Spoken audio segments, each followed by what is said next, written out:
Snacks तो बहुत सारे देखे होंगे, लेकिन क्या आपने कभी न्यूबॉर्न स्नेक को देखा है? जो स्नेक अंडे से बाहर निकलकर आ रहा होता है। और गाइज हम सभी लोगों को पता है कि एक पांडा का साइज कितना ज्यादा बड़ा होता है और ये देखने में भी बहुत ही ज्यादा क्यूट होते हैं। लेकिन क्या आपने कभी पांडा के बच्चे को देखा है? अगर आपने नहीं देखा है तो आप पांडा के बच्चे को देखने के बाद जरूर चौंक जाएंगे। और गाइज क्या आपने कभी न्यूबॉर्न बेबी एलिफेंट को देखा है? अगर नहीं देखा है तो चलिए आज की इस वीडियो में मैं आपको दिखाता हूँ। तो गाइज आज की इस वीडियो में मैं आपके लिए दुनिया के कुछ ऐसे एनिमल्स के न्यूबॉर्न बेबीज को दिखाऊंगा जिन एनिमल्स के बेबी को आपने अब से पहले कभी नहीं देखा होगा। तो गाइस वीडियो को एंड तक जरूर देखना, क्योंकि आज की इस वीडियो में आप सभी को बहुत ज्यादा मजे आने वाले हैं। तो चलिए स्टार्ट करते हैं हम अपनी आज की इस वीडियो को। 10 न्यूबॉर्न एनिमल्स लुक्स लाइक, जिसमें नंबर 10 पर है बेबी पांडा। गाइस पांडा के बारे में तो हम सभी लोग जानते ही हैं कि पांडा दुनिया के सबसे क्यूटेस्ट एनिमल्स में से एक होते हैं और इनके छोटे छोटे बेबीज तो और भी ज्यादा क्यूट लगते हैं। लेकिन क्या आपने कभी पांडा के न्यूबॉर्न बेबी को देखा है? अगर नहीं देखा है तो चलिए आज की इस वीडियो में मैं आपको दिखाता हूँ। गाइस पांडा के न्यूबॉर्न बेबी का साइज सिर्फ इतना सा होता है कि वो आपके एक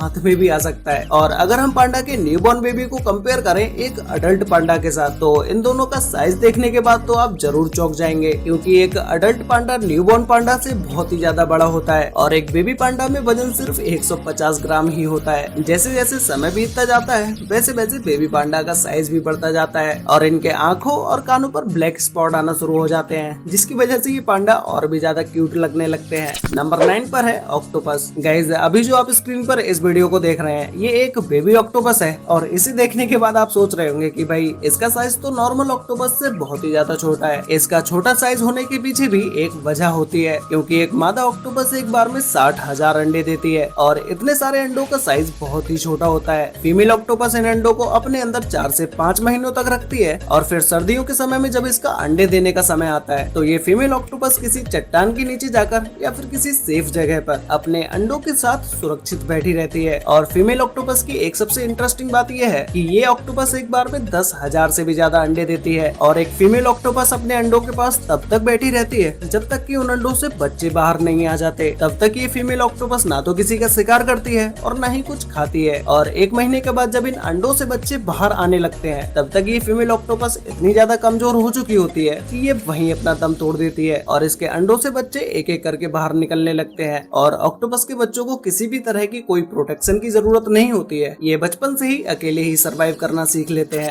नंबर 8 पर है एलिफेंट। गाइस एलिफेंट हमारी पृथ्वी का सबसे बड़ा स्तनधारी जीव है और एक बेबी एलिफेंट को अडल्ट होने में 11 से 15 साल लगते हैं। ये बेबी एलिफेंट इतने ज्यादा क्यूट और मासूम होते हैं कि हर किसी का इनके साथ खेलने का मन करता है। एक बार बेबी एलिफेंट जिसके भी साथ घुल मिल जाता है फिर वो उसे जल्दी नहीं छोड़ता। और गाइस एक बेबी एलिफेंट अपनी माँ के गर्भ में लगभग 22 महीनों तक रहता है, जो कि ऑलमोस्ट 2 सालों के बराबर होता है। ये 22 महीनों में ही बेबी एलिफेंट अपनी माँ के गर्भ में ही इतना विकसित हो चुका होता है कि वो जन्म के आधे घंटे में ही खड़ा होना सीख लेता है और 20 से 25 मिनट के बाद ही वो चलना भी सीख लेता है। बेबी एलिफेंट बहुत ही ज्यादा मासूम होते हैं, जो कि किसी के भी साथ बहुत ही जल्दी घुल मिल जाते हैं और इन्हें इंसानों और दूसरे हाथियों के साथ खेलना बहुत ही ज्यादा पसंद होता है। नंबर 7 पर है फिंगर मंकी। गाइस आप में से शायद ही कोई होगा जिसने अब से पहले कभी फिंगर मंकी के बारे में सुना होगा। गाइस ये फिंगर मंकी दुनिया के सबसे छोटे मंकी होते हैं, जिनका साइज सिर्फ आपकी एक उंगली के बराबर ही होता है। इसीलिए इन मंकी का नाम फिंगर मंकी रखा गया है और इसके अलावा इन्हें मार्मोसेट मंकी के नाम से भी जाना जाता है। अब गाइस आप लोग सिर्फ एक बात का अंदाजा लगाओ कि इस फिंगर मंकी का साइज एक उंगली के बराबर होता है और फिर इसके न्यूबॉर्न बेबी का साइज कितना होता होगा। तो गाइस एक न्यूबॉर्न फिंगर मंकी का साइज आपकी एक उंगली से भी कम होता है, जो कि देखने में बहुत ही ज्यादा क्यूट लगता है।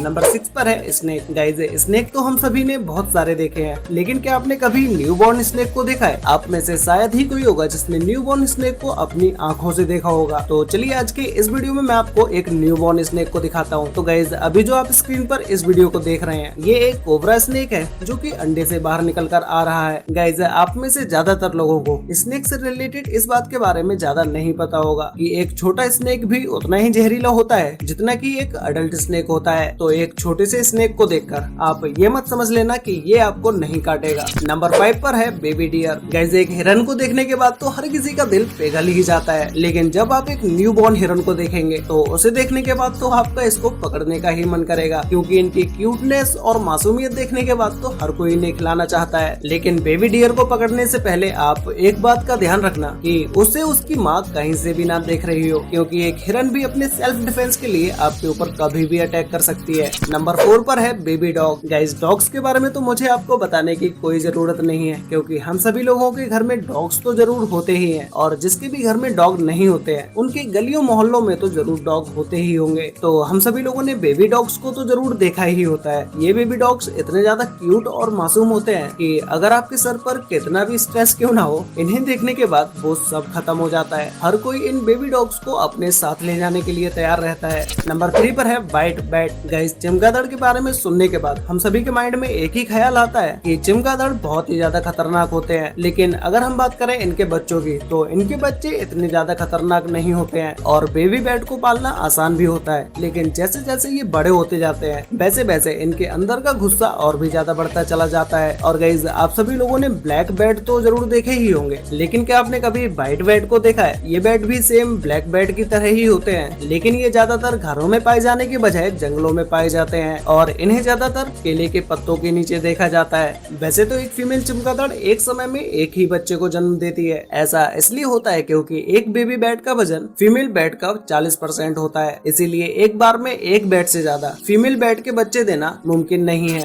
नंबर 2 पर है बेबी हिप्पो। गाइस वैसे तो हम सभी लोग जानते ही हैं कि हिप्पो साइज में बड़े होने के साथ साथ बहुत ही ज्यादा एग्रेसिव भी होते हैं। अगर ये किसी पर एक बार अटैक करते हैं तो सीधा उसे मार कर ही दम लेते हैं। लेकिन अगर आप किसी बेबी हिप्पो को देखेंगे तो आपका दिल जरूर पिघल जाएगा, क्योंकि ये बहुत ही ज्यादा मासूम होते हैं और इतने अग्रेसिव भी नहीं होते हैं। एक फीमेल हिप्पो पानी में ही अपने बच्चे को जन्म देती है और फिर उसके बाद इन बच्चों को खुद ही पानी की सतह तक पहुंचना होता है। इनकी स्किन बहुत ही ज्यादा सेंसिटिव होती है, इसीलिए ये अपना ज्यादातर समय पानी के अंदर ही बिताते हैं। एक फीमेल हिप्पो एक बार में सिर्फ एक ही बच्चे को जन्म देती है और अपना पूरा समय उसी की देखभाल में लगा देती है और 1 साल के बाद ये बच्चे खुद ही खाना शुरू कर देते हैं और एक 5 साल का हिप्पो अडल्ट की कैटेगरी में आ जाता है। तो गाइस फाइनली अब बात करते हैं नंबर 1 के बारे में, जिसमें नंबर 1 पर है जिराफ। गाइस जिराफ दुनिया का सबसे लंबा जानवर होता है। इसके लंबे होने की वजह से बहुत सारे लोग ये सोचते हैं जब ये जानवर इतना लंबा होता है तो फिर ये सोता कैसे होगा। तो सिंपली जिराफ कुछ अपने पैरों पर इस तरह से बैठकर आराम से सोता है और कभी कभी तो जिराफ खड़े खड़े भी सो सकते हैं। लेकिन जब एक फीमेल जिराफ एक बच्चे को जन्म देती है तो उसकी हाइट भी कुछ 2 मीटर के बराबर ही होती है और एक बेबी जिराफ देखने में काफी ज्यादा क्यूट भी लगता है।